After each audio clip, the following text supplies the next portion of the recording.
नमस्कार, आप देख रहे हैं लाइव टीवी न्यूज की विशेष रिपोर्ट। अक्सर जब राजनीतिक गलियारों में कोई बड़ा विवाद खड़ा होता है तो मुख्यधारा की मीडिया की चीख पुकार के पीछे असली संवैधानिक और सामाजिक पहलू कहीं छूट जाते हैं।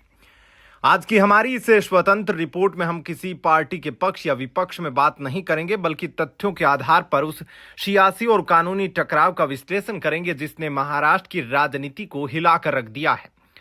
मामला सिर्फ दो दलों की बयानबाजी का नहीं रहा, बल्कि अब देश की राजधानी नई दिल्ली स्थित राष्ट्रीय महिला आयोग के दफ्तर तक पहुंच चुका है। शिवसेना शिंदे गुट की राज्यसभा सांसद डॉक्टर ज्योति वाघमारे ने उद्धव गुट के वरिष्ठ नेता और सांसद संजय राउत के खिलाफ एक बड़ा मोर्चा खोल दिया है। आखिर क्या है वो आरोप और क्यों ये लड़ाई अब कानूनी रूप ले रही है, आइए समझते हैं इस विस्तृत रिपोर्ट में। मामले की गहराई को समझे तो इस पूरे घटनाक्रम की शुरुआत तब हुई जब राज्यसभा सांसद डॉक्टर ज्योति वाघमारे ने राष्ट्रीय महिला आयोग को एक आधिकारिक ईमेल भेजकर संजय राउत के खिलाफ लिखित शिकायत दर्ज कराई।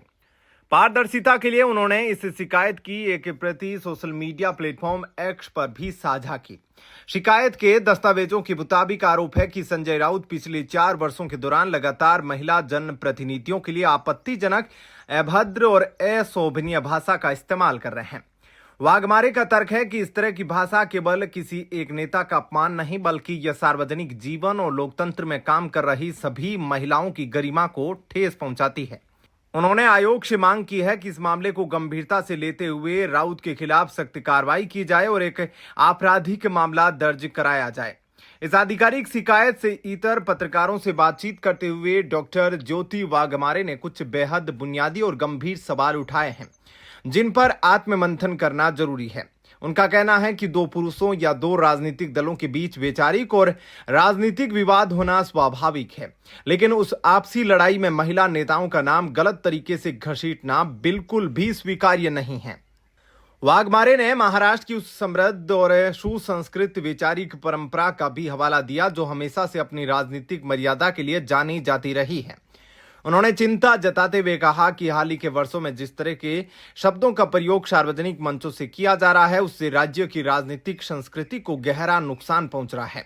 इसके साथ ही उन्होंने मीडिया कर्मियों के साथ होने वाले कथित दुर्व्यवहार का मुद्दा भी उठाया और सीधे तौर पर पूर्व मुख्यमंत्री उद्धव ठाकरे पर निशाना साधते हुए कहा कि वे न तो अपनी पार्टी संभाल पा रहे हैं और न ही अपना घर।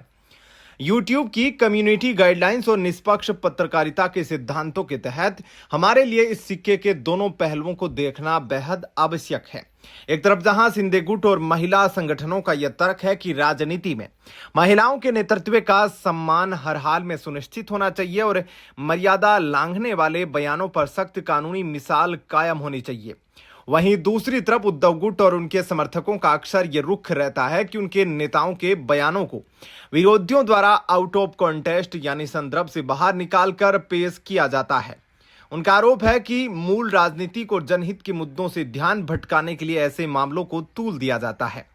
हालांकि इस विशिष्ट और आधिकारिक शिकायत पर अब राष्ट्रीय महिला आयोग क्या कदम उठाता है और दिल्ली से क्या निर्देश जारी होते हैं, इस पर पूरे देश की राजनीतिक और कानूनी नजरें टिकी हुई है।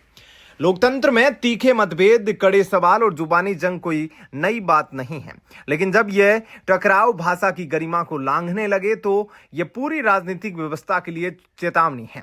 चाहे नेता किसी भी दल का हो, सार्वजनिक मंचों से मर्यादा की लक्ष्मण रेखा का सम्मान होना ही चाहिए। एक स्वतंत्र और जिम्मेदार प्लेटफॉर्म के रूप में हमारा उद्देश्य आपके सामने बिना किसी मिर्च मसाले के केवल साफ और स्पष्ट तथ्य रखना है।